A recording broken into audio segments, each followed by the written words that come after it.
Hello बच्चा लोगों, कैसे हो? बढ़िया। चलिए, मेरा नाम है अलकेश सर फ्रॉम आराध्य क्लासेस CDM अहमदाबाद। दोस्तों, आज 12वीं साइंस इंग्लिश मीडियम वाले बच्चों के लिए फिजिक्स में चैप्टर 3 है, उसका एग्जाम्पल 10 है NCERT टेक्स्ट बुक का एग्जाम्पल 10 लेके आए हैं। दोस्तों, ये कॉन्सेप्ट पोटेंशियोमीटर के बेस पर है। पोटेंशियोमीटर मैंने चलाया हुआ है दोस्तों। जिन बच्चों ने नहीं देखा है वो बच्चे अभी पोटेंशियोमीटर अलकेश सर आराध्य क्लासेस ऐसा सर्च कीजिए यूट्यूब पे, आपको मिल जाएगा।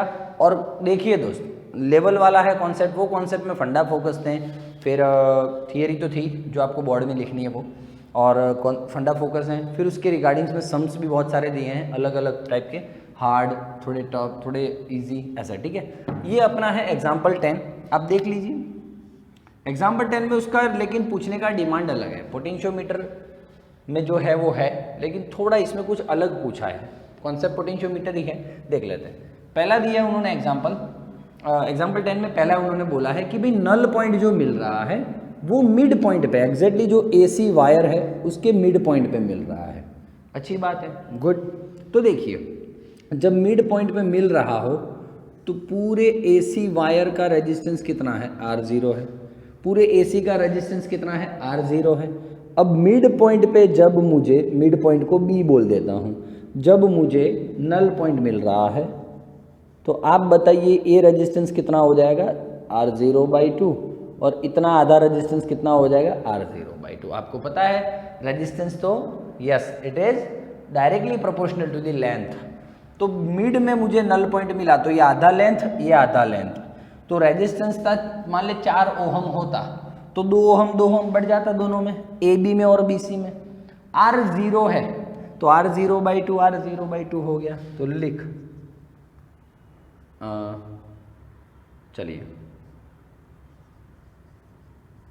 Resistance of wire AC is equals to R0। Okay, now null point it exactly at the mid of wire AC। so mid में मिल रहा है दोस्तों, तो आप थोड़ा लॉजिक क्रिएट कर पा रहे हो। AB का रेजिस्टेंस कितना होगा? R0/2। BC का रेजिस्टेंस कितना होगा? R0/2।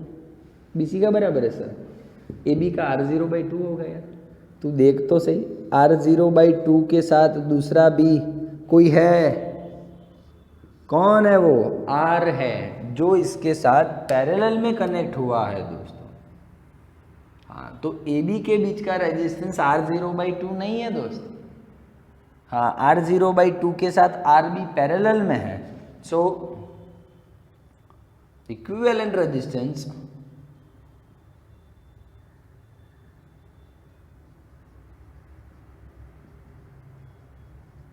Between A and B, आपको पता है ऊपर मल्टीप्लिकेशन और नीचे एडिशन, यही तो होता है ना। R इक्विवेलेंट को मैं R' बोल देता हूं तो काम में आएगा। R', R0 इंटू R2, ये 2 इधर जाएगा तो R0 + 2R/2। चलो, हुड हुड दबंग दबंग दबंग, हुड हुड दबंग। चलो ठीक है। हाँ, तो ये दोस्तों AB के बीच का इक्विवेलेंट रेजिस्टेंस है। कभी कभी दोस्तों MCQ में ऐसा भी आपको पूछ सकते हैं कि find the equivalent resistance between AB only, ये आपका आंसर होगा। समझ में आ रहा है? पक्का? हाँ, चला जाए। तो ये दोस्तों, अब ये सीन क्या क्रिएट होने वाला है? तो क्या ऐसा होएगा, टोटल AC है, उसमें अब AB के बीच का रेजिस्टेंस कितना हो गया? R' हो गया, और BC का R0/2 हो गया। तो टोटल AC के बीच का रेजिस्टेंस कितना है?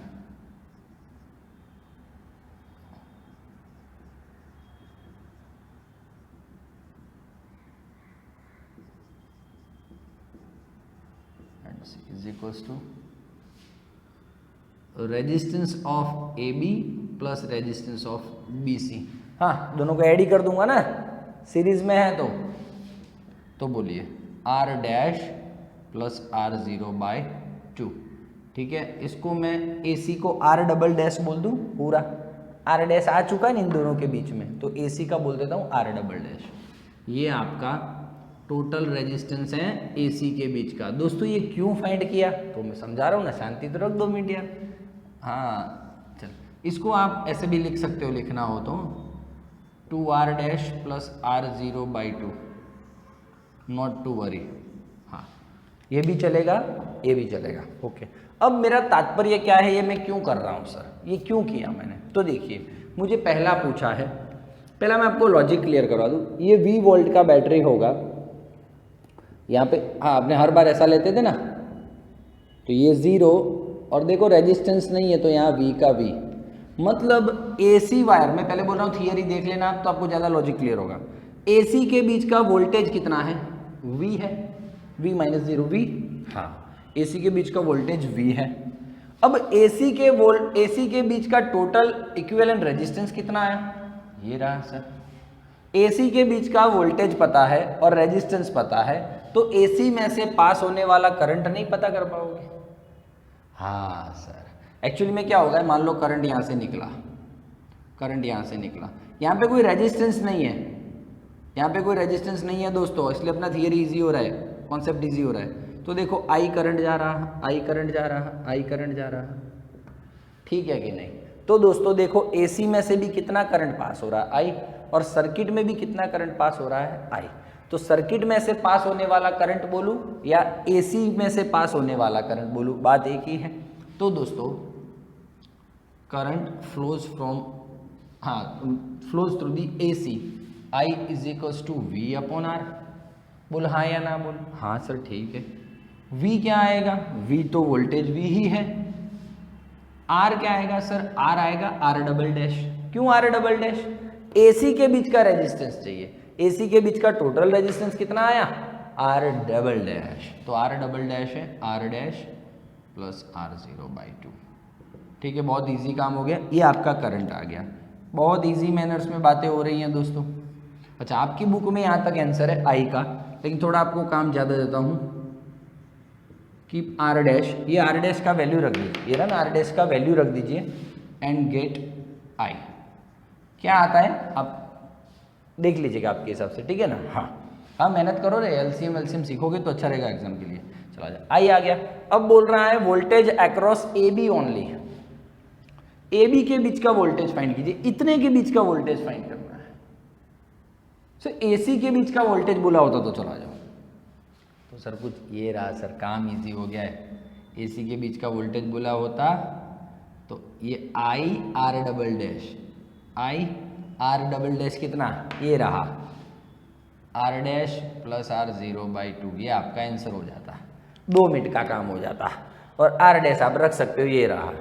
समझ में आ रहा है कि नहीं आ रहा है, तो V आराम से आ जाता। AC के बीच का पूछा होता तो, लेकिन दोस्तों थोड़ा दिक्कत है, AB के बीच का वोल्टेज पूछा है, A और B के बीच का, तो AB के वोल्टेज AB IR ही आएगा। लेकिन आप सोचिए AB के बीच का वोल्टेज है तो AB के बीच का करंट आएगा, जो तो I ही है, तो AB के बीच का ही रेजिस्टेंस आएगा, वो क्या है R double dash.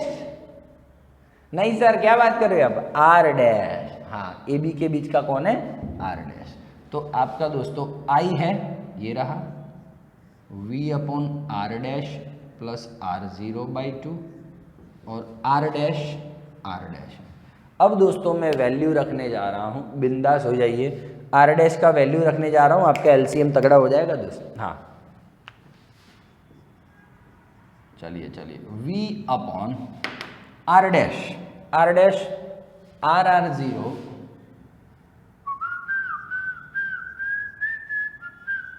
R zero plus 2R plus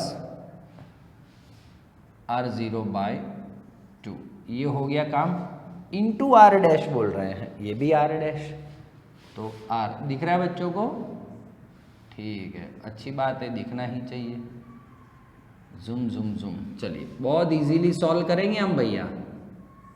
हाँ LCM ले लेते हैं, चौकड़ी मार दे इधर,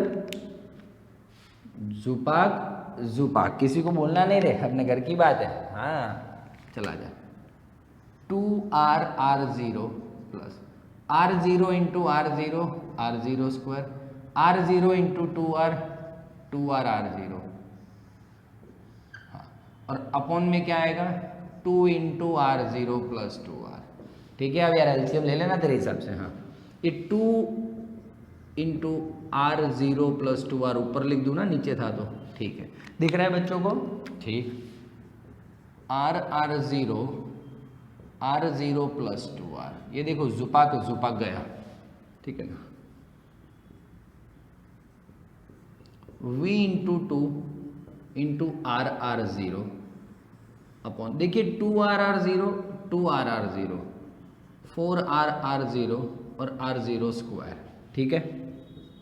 VAB is equals to 2v into r0, देखो r0 कॉमन है, r0 स्क्वायर में से r0 कॉमन है तो r0 कॉमन है तो 4r, r0 gone. VAB is equals to 2VR upon r0 plus 4r। ये दोस्तों आपका फॉर्मूला है। डन है। जरूरी नहीं है हर बार आपको r0 ही दे, पूरे वायर का रेजिस्टेंस आपको कुछ वैल्यू भी दे सकते हैं, तो it will be more easy sir, value देंगे तो कोई इशू नहीं आएगा। बोल डन है। इसके प्रैक्टिस पेपर में अवश्य रखूँगा, आप ग्रुप में रख दूंगा, आप देखिएगा और सॉल्व कीजिएगा। बाकी वीडियो कैसे लगा, एग्जाम्पल 10 आपको इजी पड़ा कि नहीं पड़ा, प्लीज़ ज़रूर से कमेंट बॉक्स में लिखिएगा, शेयर कीजिएगा।